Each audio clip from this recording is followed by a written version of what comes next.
Hello everyone, সবাই কেমন আছেন? আশা করছি সবাই খুব ভালো আছেন। আজকে আরেকটি নতুন রেসিপি নিয়ে আপনাদের সামনে হাজির হয়ে গেলাম। অবশ্যই রেসিপিটি শুরু থেকে শেষ পর্যন্ত দেখবেন।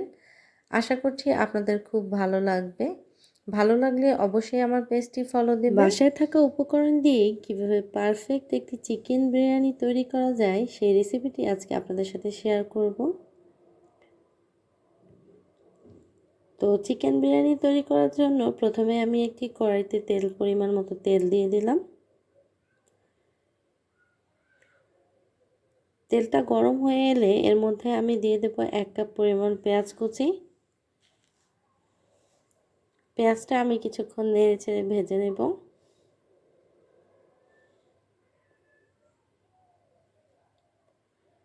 এর সাথে দিয়ে দিচ্ছি কিছুটা এলাচ ও দারুচিনি, আর সাথে দিচ্ছি কিছুটা শাহি জিরা। এখন দিয়ে দিচ্ছি 1 চা চামচ আদা বাটা ও 1 চা চামচ রসুন বাটা। আদা রসুন আমি একসাথে ব্লেন্ড করে নিয়েছি। মশলাটা দিয়ে আমি ভালোভাবে নেড়েচেড়ে এটা মিশিয়ে নিচ্ছি। এখন দিয়ে দিচ্ছি 1 চা চামচ মরিচ গুঁড়া,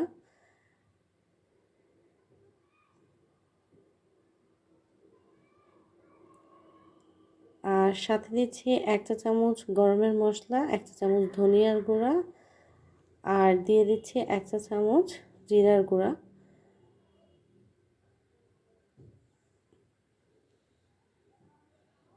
এখানে আমি বাজারে যে মশলাটা বিরিয়ানির মশলাটা কিনতে পাওয়া যায় সেটা এখানে ব্যবহার করছি। আমি এখানে 1 প্যাকেট বিরিয়ানির মশলা সম্পূর্ণ দিয়ে দিয়েছি। মশলাটা দেওয়ার পরে আমি খুব ভালোভাবে নেড়েচেড়ে মশলাটা ভেজে নিচ্ছি। এখানে সামান্য পরিমাণ একটু পানি দিয়ে আমি মশলাটা খুব ভালোভাবে কষিয়ে নিচ্ছি। মশলাটা কষানো হয়ে গেলে এখানে আমি 1.5 কেজি পরিমাণ মুরগির মাংস নিয়েছি। সেই মাংসটা এখানে আমি দিয়ে দিচ্ছি। মাংসটা দিয়ে মশলার সাথে নেড়েচেড়ে খুব ভালোভাবে মিশিয়ে নিতে হবে। আমি মাংসগুলো মশলার সাথে খুব ভালোভাবে মিশিয়ে নিচ্ছি।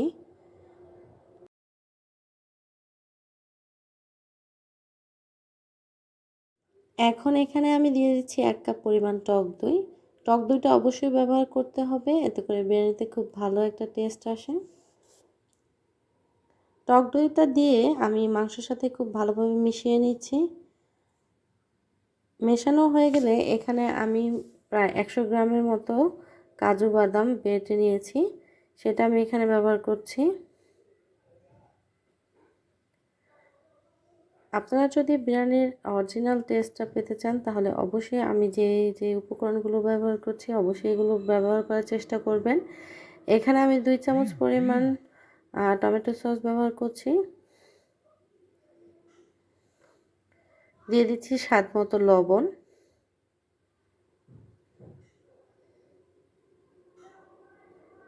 এখন আরেকবার সব কিছু নেড়েচেড়ে ভালোভাবে মিশিয়ে নেব।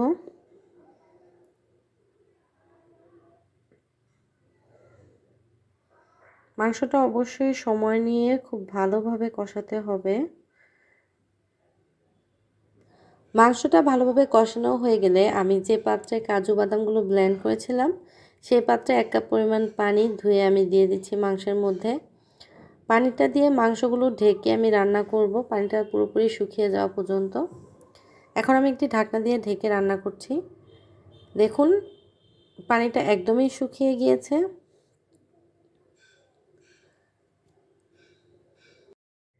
এখানে আমি 1 কেজি পোলার চাল খুব ভালোভাবে ধুয়ে পানি ঝরিয়ে নিয়েছি। চালটা এখন আমি মাংসের মধ্যে দিয়ে দিচ্ছি। চালটা মাংসের মধ্যে দিয়ে মাংসের সাথে খুব ভালোভাবে ভেজে নিতে হবে। চালটা ভালোভাবে ভাজা হয়ে গেলে এখানে আমি পরিমাণ মতো পানি দিয়ে দিব। আর পানিটা অবশ্যই আগে থেকেই গরম করে নেবেন। বিরিয়ানিতে কখনোই ঠান্ডা পানি ব্যবহার করবেন না, সবসময় গরম পানিটাই ব্যবহার করার চেষ্টা করবেন। তো আমি এখানে 2 কেজি গরম পানি ব্যবহার করব, যেহেতু আমি 1 কেজি পরিমাণ পোলাও চাল নিয়েছি, তাই এখানে আমি 2 কেজি পরিমাণ পানি ব্যবহার করছি। আর সাথে দিয়ে দিচ্ছি কিছুটা কাঁচা মরিচ।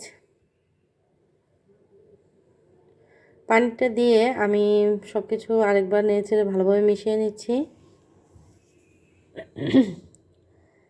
এখন দিয়ে দিচ্ছি পরিমাণ মতো লবণ। এর আগে আমি যে লবণটা ব্যবহার করেছিলাম সেটা আমি মাংসের জন্য ব্যবহার করেছিলাম, এখন আমি পোলার জন্য ব্যবহার করছি।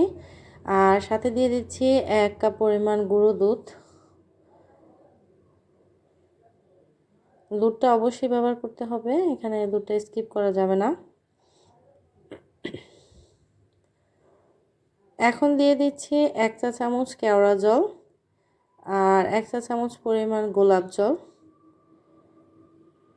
এখন সব কিছু নেড়েচেড়ে আরেকবার ভালোভাবে মিশিয়ে নিচ্ছি।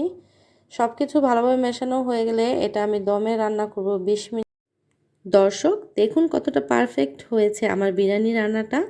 এখনও এর উপর আমি কিছুটা ঘি ছড়িয়ে দিলেই তৈরি হয়ে যাবে মজাদার পারফেক্ট চিকেন বিরিয়ানি রেসিপি। আমার রেসিপিটি আপনাদের কাছে ভালো লাগলে অবশ্যই ফ্রেন্ডস অ্যান্ড ফ্যামিলির সাথে শেয়ার করতে ভুলবেন না। আর এরকম সহজ ও মজাদার রেসিপি পেতে আমার পেজটি ফলো দিয়ে রাখতে পারেন। আজকের মতো বিদায় নিচ্ছি, সবাই ভালো থাকবেন, সুস্থ থাকবেন, আল্লাহ হাফেজ।